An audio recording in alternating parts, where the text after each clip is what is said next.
Hey Rachel. Hey Anne, how are you doing? Great. I'm excited to talk to you again about interviewing. We talked a bit in the first video about how tech interviews are different. This is kind of a part two, I would say. Um, and I love the ideas we just batted back and forth. Tell me where you'd like to start. You know, when I'm thinking about the video we made about tech interviews, one thing I realized is that I can say, well, this is true for any interview. So I was trying to think about how do I distill? What is it that's different about tech? And I think, tech just moves, I think, much quicker than other Mhm. industries does. And especially in big tech, or especially when you're like in direct to consumer and have millions of users suddenly at your fingertip, a decision that you make can impact so many people very quickly. So there's that compounding impact and speed of execution. There's also an idea of cross industry. You can have, with blockchain, you have legal and tech and smart contracts, or you have pharma and tech, or you have healthcare and tech. There's a lot of cross industries, which essentially mean how can you find inefficiencies and fix them, right? Tech, for better and for worse, tech is less patience. Hmm. I think we vibe. I think you said it to me at some point. We vibe at a different frequency, right? And there's a Right. positive aspect to it and negative. You jump right into things and you move fast and break things and learn from breaking things. High risk, high reward. And like this is especially true when you're thinking about agile development cycles. Historically, if you're thinking about how production cycles would work, there's like this differentiation between waterfall and agile. Waterfall means one component is complete, then you do the other component that's complete, then you do the other component that's complete. In tech, you actually try and break down the problem and you work on it in parallels, and you need to make sure that those parallels somehow meet and make sense. So it's a bit, you know, different in that sense. And if interviews, it's actually really interesting. And we spoke about this as well, which is I always tell my clients for tech or for non-tech that you need to have some sort of a story about a failure. Hmm. And you asked me, why do you need to have a story about your failure, right? In Right. A lot of people when don't you're want to talk interviewing, about their failures. They want to pretend like they haven't failed, or it's very challenging for them to come up with a failure and then not make you not feel like they are a failure at the same time. How do I talk about it in a way that still has some success in it, or a ring of truth somehow that they're going to want to hire me after I admit all these failures? So, yes, please. well, I think the reality is if you haven't failed in tech, it means that maybe you didn't try enough or you got extremely lucky. But you can think about failures. And, when you're presenting yourself in an interview, you need to pick the failure that helps you present the things that you learned from it in the best way. I think, when I talk to clients, we talk about the STAR framework a lot. And I don't really like the STAR framework because it's limiting. I changed it to STAR plus L and I changed the acronyms. So Tell us what that is. originally, yeah, I'll Star. start with originally what STAR is and Yeah. what my adaptation for it is. STAR is situation, task, action, result. Hmm. I kind of changed it. In my opinion, star plus L means situation, which includes the task, thoughts, actions, results, and learnings. Because from every experience you have, you need to be able to articulate your learnings and how that impacted what you did next.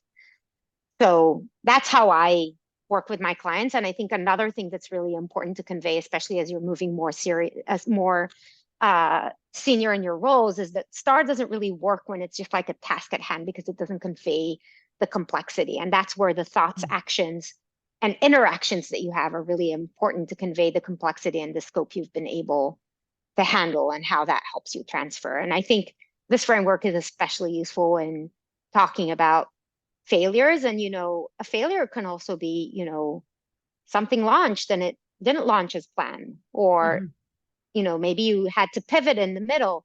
Your first approach didn't work because, as we discussed, we're doing rapid iteration. So you needed to change course. So that could be an example of of a failure. And the Hmm. learning from that failure is being able to turn it around. And then maybe it turns into a success then. Hmm. Sometimes it takes time to know what the impact of making these changes are, right? Right. And another thing we talked about was risk. And maybe some of the learning has to do with whether you took enough risk, you didn't take enough risk. For sure. I risk and risk management is very important. And, are you able to test on a small group of users before, like test a hypothesis before you expand it to a larger group of users? Or, Right.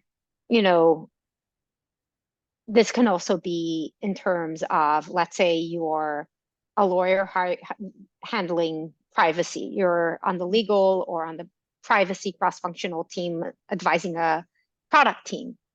How do you help them figure out the right solution to a problem that is compounding across geographies, meaning that can be Right. compliant across multiple geographies, that protects the user's best interests and allows the product team to make something useful for the business. Mm-hmm. I think this is like something for like cross-functional teams interviewing to tech. It's like a really good question. How do you empower and how do you help tech teams do their job and represent the interest of the users? I'm kind of like shifting away Right. from the original point, but sometimes maybe a decision you make is good for one geography, it's not good for another geography. So I think like in supporting roles and in business roles or other roles, like your ability to be able to demonstrate learnings and demonstrate your ability to negotiate with these teams to help bring a positive outcome is really important. And sometimes failures are a part of it. Should you have pushed back more on something? Should you have given more leeway? I think those are really interesting questions and self-reflections that we can have. Right. Right. And we, in our other video, we talked about big tech versus startups.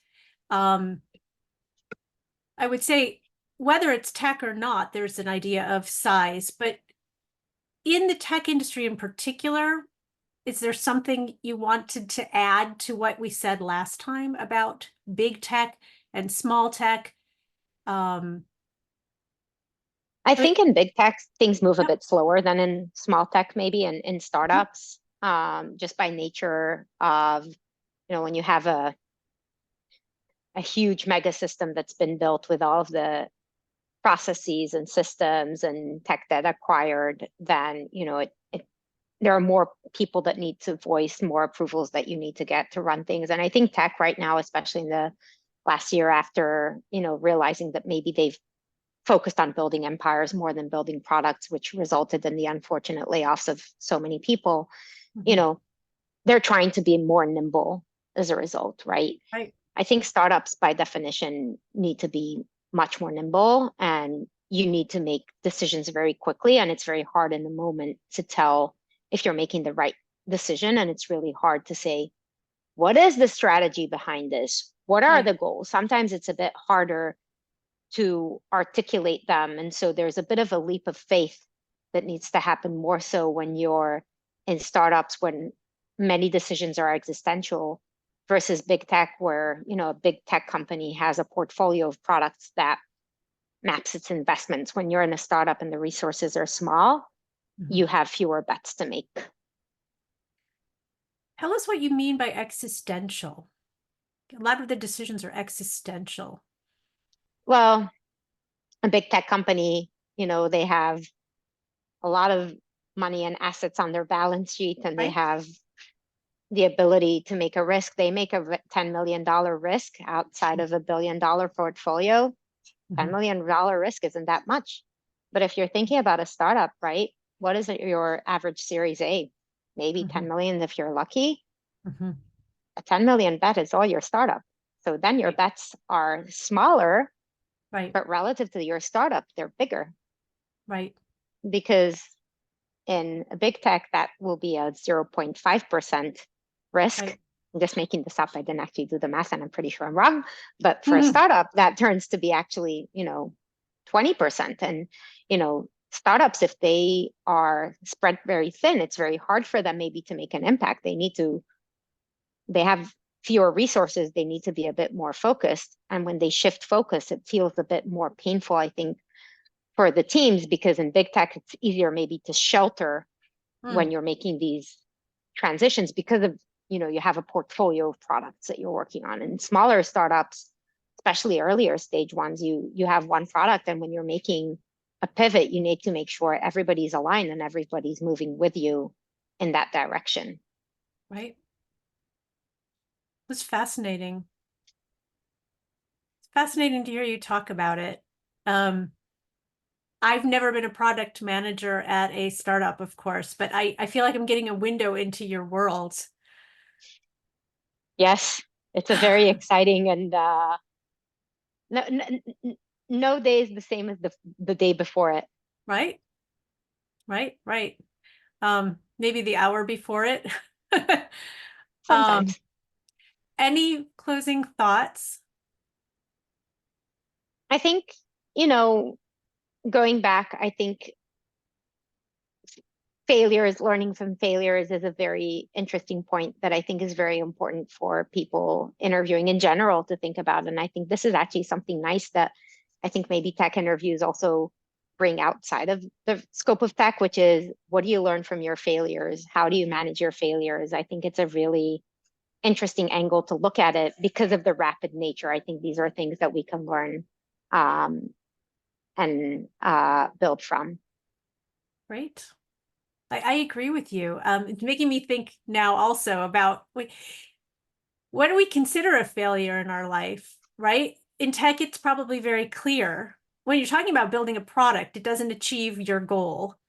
Um, it gets a little more fuzzy sometimes when we're talking about personal successes and failures. For sure. Thank you. Thank you so Thank much, you, Anne. Rachel. We'll talk Of again. course. We'll talk. Bye. Bye.